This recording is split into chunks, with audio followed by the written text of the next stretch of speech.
ఏడాదిగా ప్రయత్నించిన సంతానం కలగలేదా? Noah IVF లో ఉచితంగా సంప్రదించండి. వెల్కమ్ టు విధ్వంసం ఫైల్స్. ఆలపాటి సురేష్ కుమార్ రాసిన విధ్వంసం పుస్తకం నుంచి ఈ వీడియో లాగ్. వాలంటీర్ల వ్యవస్థ ఏర్పాటును ముఖ్యమంత్రిగా ప్రమాణ స్వీకార వేదిక నుంచే వైఎస్ జగన్ ప్రకటించిన విషయాన్ని గుర్తుంచుకుంటే దాని పరమార్థం ఏమిటో అర్థమవుతుంది. 50 ఏళ్లకు ఒక వాలంటీర్ను నియమిస్తామని అదే వేదిక నుంచి ఆయన చెప్పిన మాటను బట్టే దానికి ముందు ఎంత కసరత్తు జరిగింది మనం ఊహించుకోవచ్చు. తాను అధికారంలోకి వస్తే ఎలా పాలించాలన్నది ఏ నాయకుడికైనా ఒక ఆలోచన ఉంటుంది. జగన్ కూడా ముందే ఆలోచించి పెట్టుకున్నారు ఆ ఆలోచన. అయితే అది ఎలా పాలించాలన్నది కాదు, అధికారంలో కొనసాగటం లక్ష్యంగా ఏం చేయాలన్నది. అందులో మొదటి భాగం ప్రజలకు ఉచితాలు పంపిణీ చేయటం, రెండవ భాగం ఆ ప్రజల గుట్టుమట్లు తెలుసుకుని వారు వైసీపీని బలపరచక తప్పని పరిస్థితి కల్పించటం, ఎలాంటి పరిస్థితులు ఎదురైనా తట్టుకునేందుకు వీలుగా ధనరాశులు పోగు చేసుకోవటం అనే మూడవ భాగం కూడా ఉందనుకోండి. కానీ అది ఇక్కడ చర్చనీయాంశం కాదు. మొత్తం మీద మొదటి రోజు నుంచే చేసే ప్రతి పని వెనుక ఆలోచన మళ్ళీ ఎన్నికల్లో ఎలాగైనా గెలవటమే. అధికారంలోకి రాకముందు జగన్కు ఈ ప్రాధాన్యాలపై స్పష్టమైన అవగాహన ఉంది. ఆ అవగాహన ఫలితమే నవరత్నాలు, వాలంటీర్ల వ్యవస్థ. జగన్ ప్రభుత్వంలో ప్రజాపాలనకు దొరుకుతున్న ప్రాధాన్యత ఏమిటో చూస్తూనే ఉన్నాం. ఒక పక్కన టీడీపీ మేనిఫెస్టోని విమర్శిస్తూ మా ఒక పేజీ మేనిఫెస్టోనే మాకు భగవద్గీత, బైబుల్, ఖురాన్ అంటూ వైసీపీ నేతలు వల్లించే మాటే వారి ఆలోచనకు అర్థం పడుతుంది.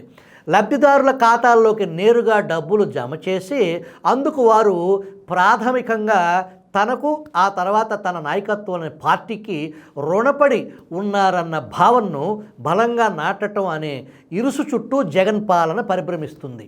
అందులో వాలంటీర్లు కీలకమైన పాత్ర పోషిస్తారు. వాలంటీర్ల వ్యవస్థతో ఏం పని చేయించాలి, ఎలా పని చేయించాలి అన్న బ్లూ ప్రింట్ను జగన్ క్యాంప్ ముందే తయారు చేసి పెట్టుకుందని మనం నిరాక్షేపంగా అనుకోవచ్చు. సూక్ష్మంగా ఒక మాటలో చెప్పుకోవాలంటే జనంపై జగన్ సర్కారు వదిలిన వేగు ఈ వాలంటీర్. తనకు కేటాయించిన 50 ఏళ్ల జనంపై ఎల్లప్పుడూ ఒక కన్ను వేసి ఉంచే వేగు తమ అధికారానికి ఎదురు లేకుండా చేసుకునేందుకు వేసిన ప్లాన్లో భాగంగా రాష్ట్రం అంతటా చిక్కగా అల్లిన గూఢచార వ్యవస్థే వాలంటీర్లు. పైకి చెప్పింది మాత్రం వారు ప్రభుత్వ సేవలను ప్రజల ముంగిటికి చేరుస్తారు అని. పశ్చిమ బెంగాల్లో 1977 మొదలుకొని సిపిఎం నేతృత్వంలోని వామపక్ష సంఘటన 7 సార్లు వరుసగా అధికారంలోకి వచ్చింది. మొదటిసారి అధికారం చేపట్టిన తర్వాత ఆ రాష్ట్రంలో సిపిఎం కార్యకర్తలను స్థానికంగా ఎక్కడికక్కడ ప్రభుత్వ యంత్రాంగంలో భాగంగా మార్చారు. ప్రజల జీవితాలను వారు శాసించారు.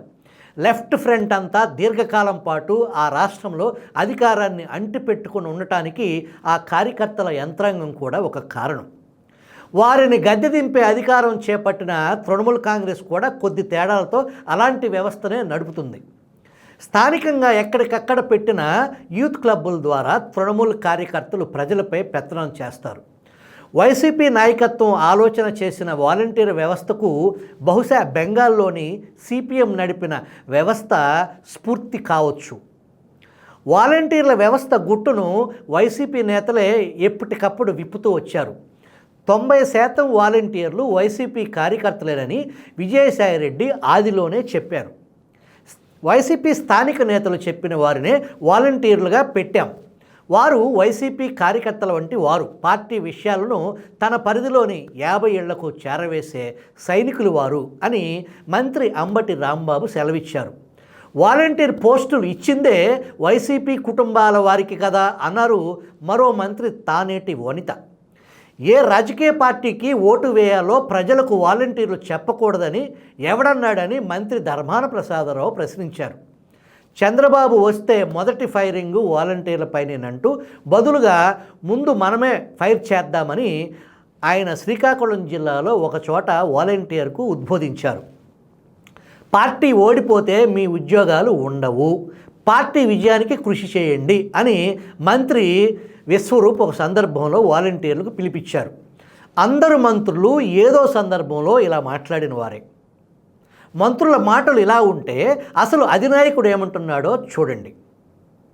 2023 మే నెల 19వ తేదీన వాలంటీర్లకు వందనం కార్యక్రమంలో ముఖ్యమంత్రి ప్రసంగిస్తూ దేవుడి దయ, ప్రజల ఆశీస్సులు, వాలంటీర్ల సైన్యం వీటినే తాను నమ్ముకున్నానని చెప్పారు చక్కటి చిరునవ్వుతో. గత ప్రభుత్వానికి ఈ ప్రభుత్వానికి తేడాను ఇంటింటికి తిరిగి వివరించండి, మీకు ఏ అవరోధాలు ఉండవు, నేను మిమ్మల్నే నమ్ముకున్నాను అన్నారు. వాలంటీర్లను నాయకులు చేస్తానని, వారి రాజకీయ హక్కులు అవరోధాలు ఉండవని ఆయన అన్నారు. ఖజానా నుంచి చెల్లించే డబ్బు వేతనంగా పొందే వాలంటీర్లు తన పార్టీ కోసం పనిచేయాలని నేరుగా ముఖ్యమంత్రి బహిరంగంగా చెబుతున్నప్పుడు ఇక వాలంటీర్ల వ్యవస్థ లక్ష్యంపై చర్చ అవసరమా? మరో మాట కూడా చెప్పుకోవాలి ఇక్కడ. లక్షల సంఖ్యలో ఉన్న వాలంటీర్లలో చాలామందికి తాము చేస్తున్న పని ఇష్టం లేకపోవచ్చు. కానీ ఇవాళ రాష్ట్రంలో నెలకొని ఉన్న పరిస్థితికి వారు అధికార పక్షానికి ఎదురు వెళ్ళే సాహసం చేయగలరా? ప్రతి 50 ఏళ్లకు ఒకరు చొప్పున రాష్ట్ర వ్యాప్తంగా సుమారు 2,60,000 మంది వాలంటీర్లు నియమించారు. వారికి 5,000 రూపాయల చొప్పున గౌరవ వేతనం నిర్ణయించారు. ఈ వేతనం ఏడాదికి 1,566 కోట్లు, నెలకు 100 రూపాయల చొప్పున వారికి చెల్లించే మొబైల్ ఛార్జీలు ఏడాదికి 31 కోటి. దినపత్రిక అలవెన్స్ మంజూరు చేసి వారితో సాక్షి పత్రిక కొనిపిస్తున్నారు, అది ఏడాదికి 64 కోట్లు. ఇవన్నీ కాక ప్రతి ఏటా వాలంటీర్ వందనం అంటూ చాలామంది వాలంటీర్లకు నగదు పురస్కారాలు అందిస్తున్నారు. ఆ అవార్డుల సొమ్ము సుమారు 250 కోట్ల రూపాయలు. అంటే ఏడాదికి మొత్తం దాదాపు 1,900 కోట్ల రూపాయల ప్రజాధనాన్ని వినియోగిస్తూ వాలంటీర్ల సైన్యంతో వైసీపీకి సేవ చేసుకుంటున్నారన్నమాట. జగన్ బటన్ నొక్కి అమలు చేసే పంపకాల కార్యక్రమాలకు వీరు ప్రచార సారథులు. డబ్బులు ఇస్తున్న జగన్ అని, ఆయన మళ్ళీ గెలిస్తే పందేరాలు ఆగకుండా కొనసాగుతాయని జనం చెవిలో ఇల్లు కట్టుకుని చెప్పటం వారి పని. ముఖ్యమంత్రి సభలకు జనాన్ని సమీకరించేది కూడా వీరే. సభలకు వెళ్ళే లబ్ధిదారులను, వెళ్ళని లబ్ధిదారులను గుర్తించే పని కూడా వీరిదే.